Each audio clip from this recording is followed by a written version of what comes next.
Hi, Jason. Hi, Dinah. How are you? Happy Friday. Yes, and to you. And sorry for all the crazy emails. I No am worries. not an Instagram person by any means. So anyhow, That's great. We figured this out. It's figured all it out. good. Push the right button, so we're good. So I'm really excited to chat with you today. So for those of you who are tuning in, just a little brief intro of Jason. I have your bio here. I'm just going to read it because you Sure. have definitely a really big resume. You are an author, Olympian, coach, entrepreneur, and storyteller. You've dedicated your life to pursuing excellence for yourself and for those you support. You graduated from the Emily Carr Institute of Art and Design, and you taught high school for 15 years, and you coach rowing for 10 of them, winning 12 international championship. You're also the co-founder of Left Coast Naturals, an organic and natural food distributor in Vancouver, and you're also the author of two critically acclaimed books, Chariots and Horses and Pulling Together. And you and your wife, Robin, who also used to be an Olympian, are both now, high performance coaches, correct? There. Yep. Sounds Yeah. good. Also, really excited to kick this off today because I don't know if people know, but today's actually the first day of the 2021 Tokyo Olympics. So, having Indeed. this chat, my co founder messaged me. She's like, "Oh my gosh, did you know that you're having a chat with a former Olympian on the first day of Olympics?" I was like, wow, the timing. It's perfect. Yeah. So there's a lot of questions. I know we might not be able to cover all of them, but Hmm. definitely let's try. So, without further ado, I really want to just go deep into it. You mentioned the stick and carrot motivation and how that's not really the right approach to getting what we want. Can you kind of explain what that is? And in your training and in your opinion, sort of what is the right like what are the key ingredients to reaching like our highest potential and like reaching high performance? Yeah, sure. And I think, and I would never say that stick and carrot doesn't work, right? Because it Yeah. does, right? It does. It worked for me for a long time, right? It got me into an Olympic final. But I would say that on the flip side of that, it also got in the way during that Olympic final. And Mm-hmm. what I've realized all these years later is that, really with stick and carrot motivation, people perform to a level good enough to garner the carrot Yeah. or to avoid the stick. So when you draw that line in the sand, you've determined this is where good enough lives. And so what we like to encourage in our coaching is that don't draw the line, right? Don't predetermine where your best is. Mm. Allow that to show up as a result of the process that you engage in. I just think it sets people up for performances and for outcomes that are sometimes far beyond what they originally thought they were capable of. Mm-hmm. So, like I said, it's not like it doesn't work. It's Yeah. just that it's limited. It Yeah. really is limited in its ability to perform. And the other piece being that unless the carrot continues to get bigger or more incentivized, it's going to lose its appeal, right? And Right. and the same for the stick. Unless the stick continues to get more threatening each time, um, people become numb to the punishment, right? It Right. sort of becomes less effective. And Right. so when you utilize a deeper form of motivation, you can make it not only more powerful but more sustainable. Mm-hmm. And what would that motivation be? I Yeah, and mean, I guess it varies. Yeah. for sure. And that's always the big question, right? I mean, Yeah. what is that motivation? We like to refer to it as fuel. Some people call it Mm-hmm. finding out your why, Right. however you want to determine that. But really, what research will tell us is that when we tap into our intrinsic motivation, the things Yeah. that we're naturally hardwired to enjoy, Yeah. and we naturally enjoy mastery or getting better at stuff, we naturally enjoy having a purpose, Yeah. and we naturally enjoy contributing to the greater good. We love to Right. help people, right? Yeah. We are hardwired to want to contribute to others' being, performance, what have you. And so Yeah. when we utilize those three already hardwired, predetermined motivators that is innate to all of us, Yeah. we can create a fuel that will burn forever, possibly, and also possibly get stronger as it burns. So Mm-hmm. that's really our thing. And I love to use our daughter as an example. When she was learning piano years ago, and it was painful for her and for us to have to Yeah. kind of listen in the house. And But in the moments where she would sort of have these breakthroughs and sort of figure out a piece and be able to play the song, it's not like she got up from the piano and sort of dusted off her hands and said, okay, I got it, I'm done. Right? She would get excited, give a little scream, and then dig into it more because it felt so good as a young child to Mm-hmm. figure it out, right? To Mm-hmm. feel herself getting better at it. Mm-hmm. So as adults, we can have that same experience. The trouble is that so much about Western culture is about the stick and carrot model. And so Right. we really, we really train people starting at a young age in school to buy into a stick and carrot method of Mm-hmm. motivation, right? So Mm-hmm. Mm-hmm. whether it's if you work harder, I mean, it starts early with if you finish your Yep. vegetables, you get to eat your dessert. I mean, that's where it Right. starts. Right. But when it gets into later life, where we get good marks if we try harder, or we get detentions if we don't, Yep. we already start to set people up for that stick and carrot model of living. Yeah.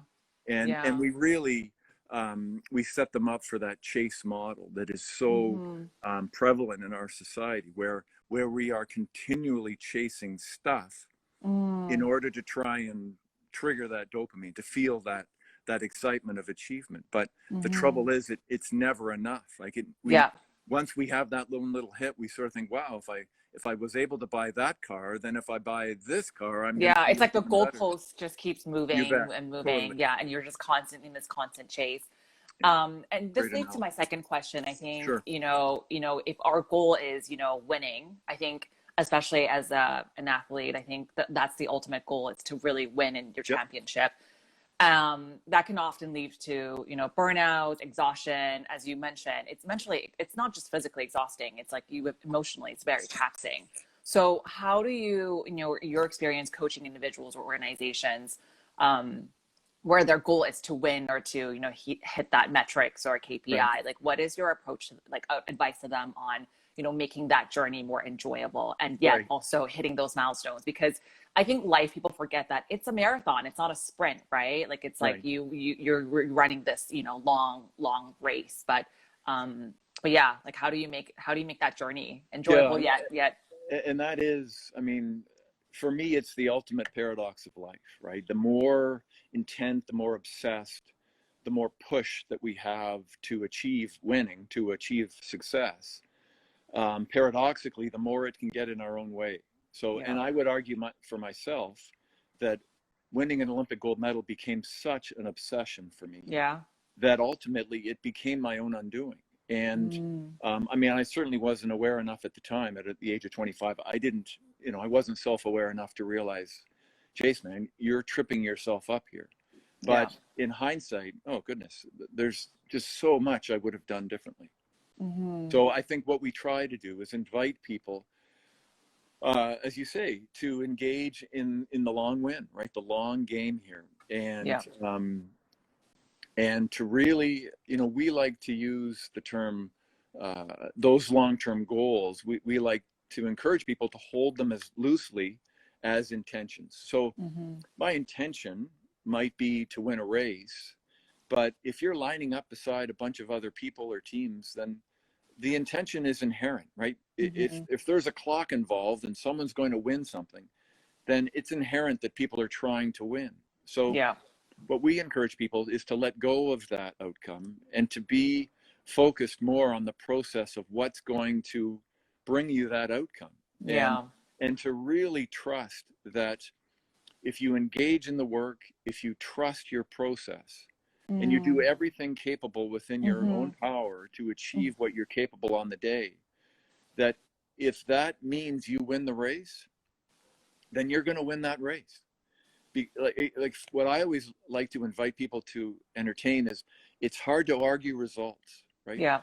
Results often make sense. And Yeah. so invariably the best team is going to win. Invariably the most prepared, or, whatever reason, entrepreneur is going to achieve success. Yeah. And so when you can encourage people to just trust in the process and Mm-hmm. know that when everything lines up and you've engaged in the process effectively, and to the best of your ability, you are going to garner the results that make sense, as opposed to just, being completely freaked out about always obsessing on that prize, because that really does interfere with our ability to do what is required to garner Right. the prize, right? But, Yeah. but again, we're not, eye on the prize. We're told that at a young age, and Yeah. so yeah. Yeah, I mean, that's so interesting too. I think, a lot of organizations too are definitely, they have a culture where, performance is like super important. Like, Netflix, for instance, I think they're known for firing underperforming employees. And I wonder, what is your take on, also when you're coaching organizations, like what is your take on like failing? I think also failing, in like the tech world, there's like, they tend to glamorize it, right? They're like fail fast, like fail, like Right. almost like as an entrepreneur, a tech entrepreneur, you should be failing, but it's like Right. fail fast. But I don't know, like what is your take on failing? Is that something that we should, like we should take, have a positive approach to it, or is that something that we should, try to avoid? Well, I think part of the reason why failure means so much to us is Yeah. because we've made it mean so much to us. Yeah. So what I like to say is that failure is just information. It's not your identity. So, and that was what got me into trouble after Seoul. When we lost in that Olympic final, I made it mean that I was an Olympic loser. Yeah. And that became a story that I continued to feed and manifest in my own mind. Yeah. And it consumed me, and it caused, some rough years. But Yeah. if I had simply seen that failure as, okay, now you have to go back and address the things that you came up short on, Yeah. then I might have been able to go back and been better. But Yeah. because I had made failure mean something more than it actually was, Right. it tripped us up. It tripped me up anyhow. And I think that is so often the case, is that it's why people are afraid of failure. It's because Yeah. of what we make failure mean, and that's all ego, right? And so I think when we can just look at failure as feedback, it no longer it doesn't hold the wallop that Yeah. it can when we give it the power to do that. Again, it's our doing. We make failure so powerful and so devastating because we've predetermined that failure is bad. Yeah. And Absolutely. so again, we're really good at getting in our own way, and that's another prime example. Yeah, that's such a good point, because I feel like sometimes like the fear of failing can be so paralyzing that it really deters someone from even initiating something, like to take risks, because you're just so scared to fail that you don't, taking that first step for it to do something, whether it's quit your job or start a company or do even, initiate any sort of change, it becomes, it's scary, because if you get into that mindset like, oh, there's a chance that I'm going to fail, so what is the point of me even trying to do that? Right. So And I think yeah, Diana, your word paralyzing is a yeah. perfect word, because quite literally we can become paralyzed. The Mm-hmm. fear that we have in that moment of performance releases chemicals into our bloodstream Yeah. that can literally paralyze us in Yeah. the moment. And so, it's that Hollywood moment of the kid standing at the free throw line, and it's a make or break shot, and he or she misses it, and the school loses the championship, and blah blah blah blah blah. In that moment, it was the fear and the pressure on that young person of missing that really prohibited them from being able to make that basket. Mm-hmm. We see it all the time. Yeah. And this leads to my other Yeah. question. I wonder how much like mindset plays into winning or to succeeding in life. You see a lot of athletes, for instance, who go from being dead last to being, winners. I mean, Michael Phelps had said he had visualized winning the Olympics, and he attributed winning not just to hard work, but actually to like visualization. And then you see a lot of entrepreneurs who go from being really broke, or having really traumatic passes to like becoming like multimillionaires or billionaires. So I wonder what is the secret sauce, or what is, is there like, does mindset play a role in it, in their successes? Yeah. So a couple of things there. And I think, in terms of that secret sauce, to use that analogy, like any sauce, there are multiple ingredients in that sauce. But, for me, I'm going to come back to the not making it mean anything. Yeah. So I think what allows us to persevere what allows us to engage in process is when we don't make the bumps along the way as devastating as they possibly could be. So when you look at these individuals who have had, I think Zuckerberg's the only one who ever knocked one out of the park, right? First go. But, who knows what's in his future. But yeah. Anyhow, when you look at so many successful entrepreneurs and you look back at their journeys, their careers, they've had some bumps and bruises. Oh, absolutely. Yeah. Completely. But in those moments, it was, again, it was information. It was, okay, this is what we need to do better next time. And so it's that ability to assess, to sort of regroup and redirect your energies that allow people to have those long careers. And, so I think really having that mindset of just, well, I guess what we would call a growth mindset, where failure becomes a learning opportunity as opposed to sort of an end of game, right? That's it. I don't want to be involved in this. This is too painful. This is too embarrassing. This is too humiliating, whatever you want to put in there. But I think when we're able to just see it as part of the process, part of the journey, then we really are able to last a lot longer. I mean, I love when you hear about these guys that as actors or performers, musicians, entrepreneurs who have their successes in their 40s, 50s, 60s. Like, that's pretty cool. Like they've been, and again, it dispels the notion of the overnight success, right? I just, quite often, that's not the case. There's been years, if not decades, of a process behind that journey.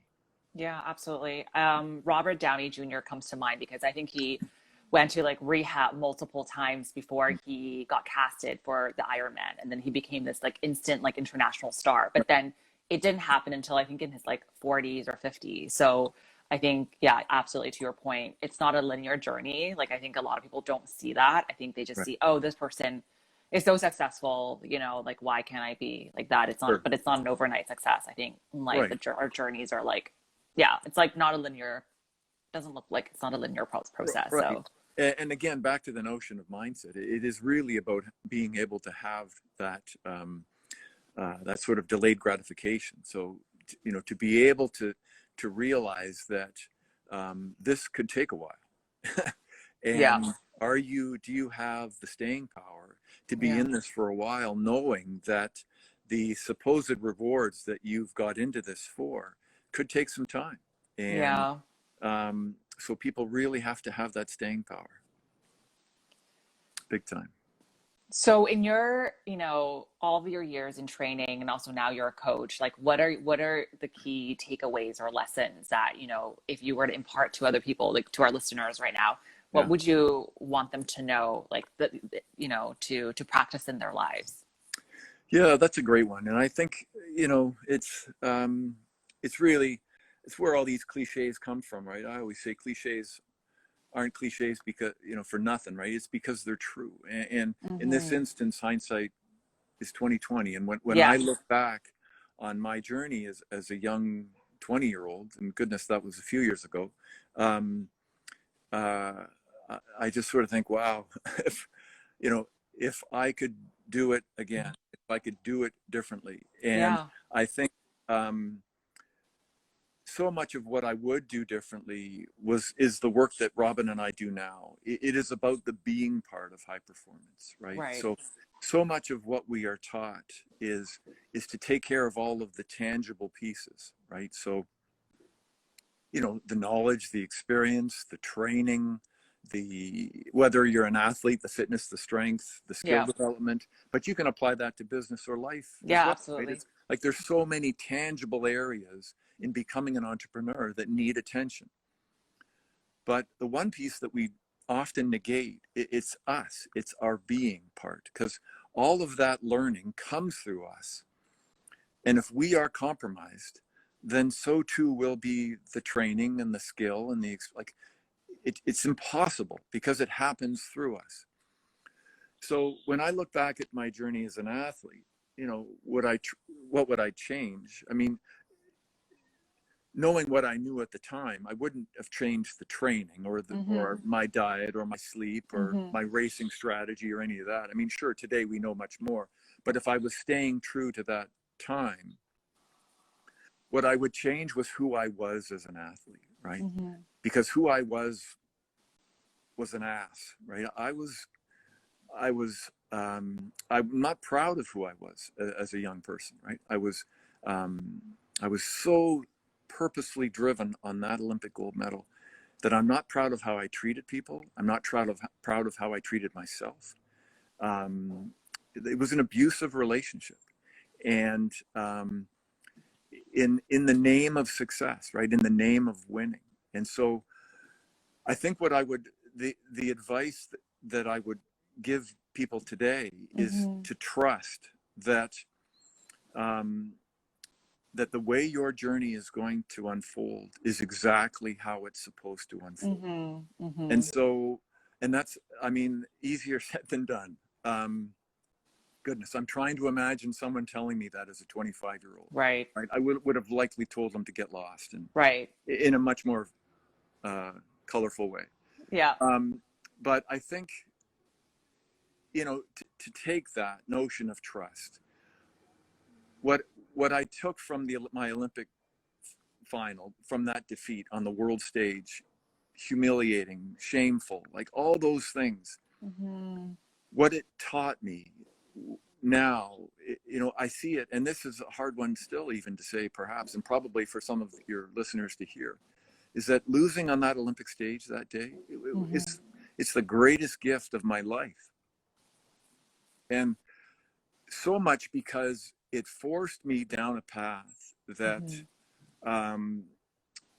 really invited me to get to know who I was, and why that Olympic gold medal meant so much to me. And what I realized was that my reason for winning that Olympic gold medal was toxic. And so now, would I love to have an Olympic gold medal? Sure, of course I would. But I am more grateful for the lessons and the bumps and the bruises, and there were some doozies that happened as a result of that loss, because who I became as a result of that loss, I'm much more okay with. I often say that I wouldn't want to know the 56-year-old version of that, because I wouldn't have married Robin. I wouldn't be the father that I am today. It wouldn't have unfolded that way.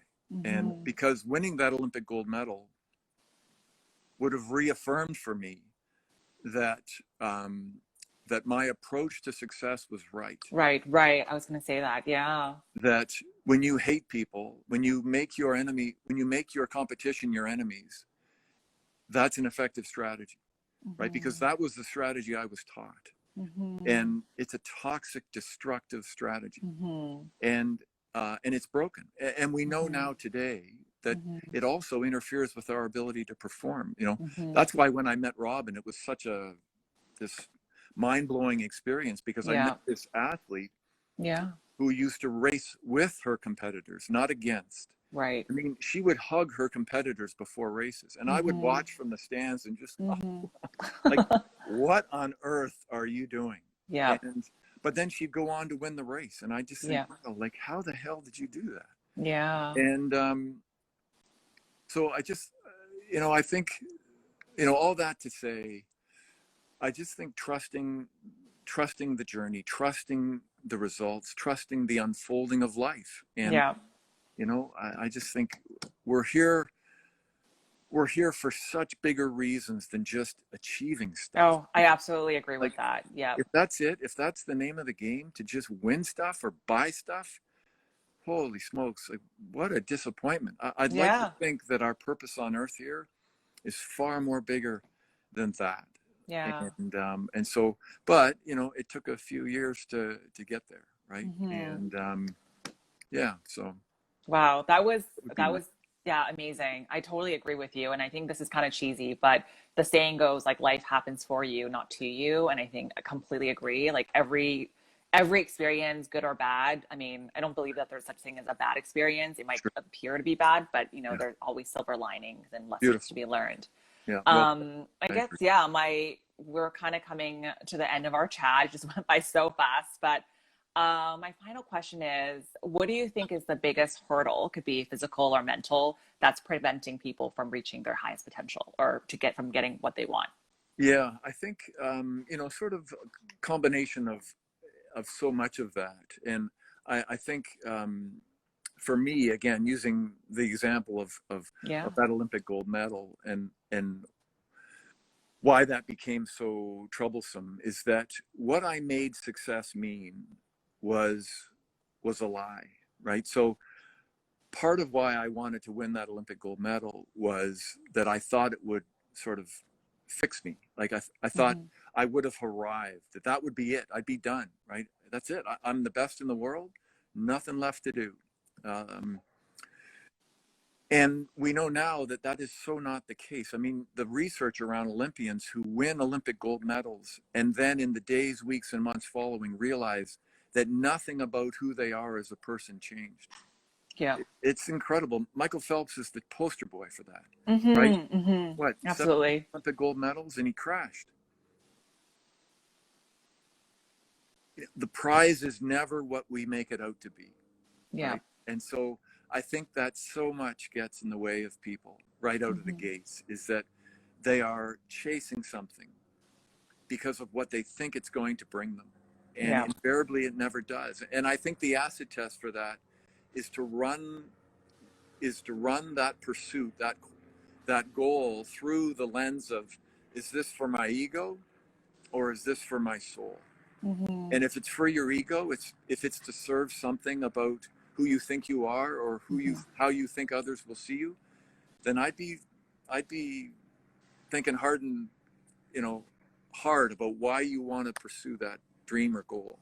Hmm. If the goal is about serving your soul and who you want to become and how you want to serve others, Yeah. then that's a pretty darn good reason to engage in that goal or dream. So Hmm. I just, you know, again, goodness, if I could have looked through life with that lens as a 20-year-old, Yeah. how different my journey would have been. And, Hmm. but you know, it's what happened. And like I say, I trust we've come to where we are. And, you know, and in our case, we wouldn't be doing the work that we do Yeah. if the bumps and everything had unfolded the way it has. The work that we do now is so meaningful, and you know, so it's all good. It's all good. Amazing.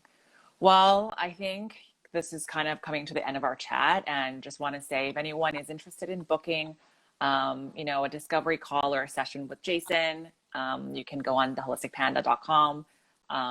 Yeah, this was great, Jason. I think you definitely brought up a lot of really good points today. I think, you know, in life it's not just about winning. It's really, you know, finding our North Star, and, you know, that varies for everyone. But you know, I think ultimately we are here, our life experiences here are not, it's not really just to buy things or to achieve things, is really ultimately to serve others. So I completely agree with Yeah, you on nice. that. So Great.